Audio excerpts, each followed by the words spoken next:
now we have the ribs. Makes sense? So now we look at the rib cage like that. It's much less of a messy business when we look at the rib cage, right, in the skeleton. And so the skeleton that usually we have in the school, at the art school, right, are plastic, right? And they tend to have the ribs kind of a little bit deformed by, you know, plastic. So the real skeletons, we also have one at the academy, or one or two real skeletons, are more precise, right? The rib don't go all curved, all different directions, squished and whatnot, because they are rigid, so they tend to be more accurate. But all real skeleton, they are brittle, so nobody wants a real skeleton and handle it too much. They're delicate, right?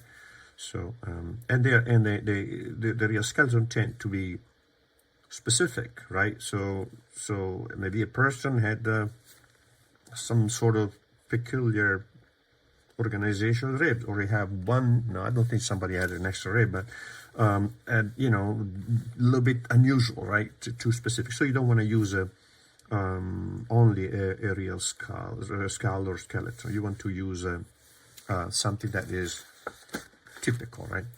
So a plastic skeleton will give you that. Right. So now we have more or less, right, our guy oriented like this, see that?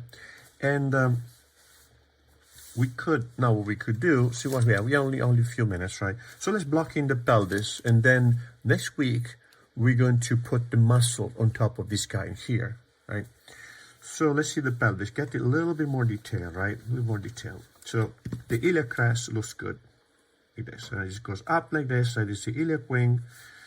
And then at the end of that, we have the iliac spine, right? Like this, right? Now, from here, we go down to the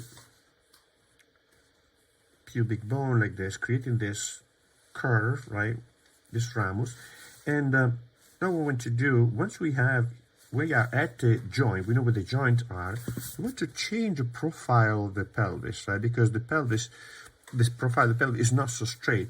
You have a change of angle between here and basically the passage between the upper pelvis and the lower pelvis, and down like this, right? So now from here, and when you get about at the bottom or the center of the acetabulum, you change direction. You go down like that, right? Like this. Then 1, 2, and then this now is going to be the pubic bone, which is thick. Pubic bone is thick. It's not like a.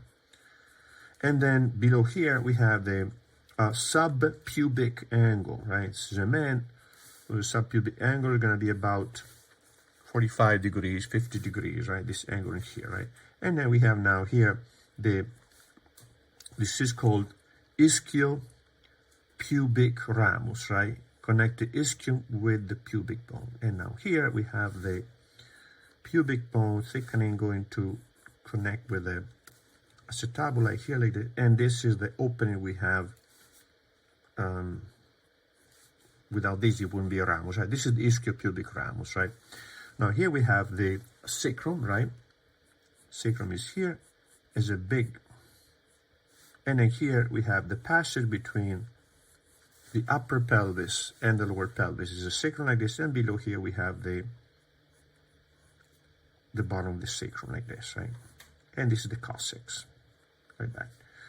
So here we would have the ischiatic spine, ischiatic knot. We don't need those, right? We're not going to worry about those, like this and like this, right? And here, just above the joints, so the joints are going to, the acetabulum is going to be here, and the head of the femur is going to be here like this, right? And here, now I draw only half of it, right? And here is now the neck or the femur, and this is trochanter, right? And down like that, right? Here, and down like this, right? So now, what we do,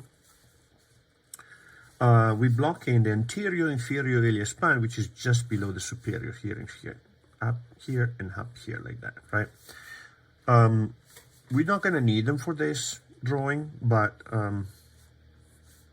that's fine. We want to know where they are. So we would need the anterior inferior iliac spine if we had to draw the rectus femoris, which starts from here, but in here we're not going to draw it, so we'll leave it like that, right? So,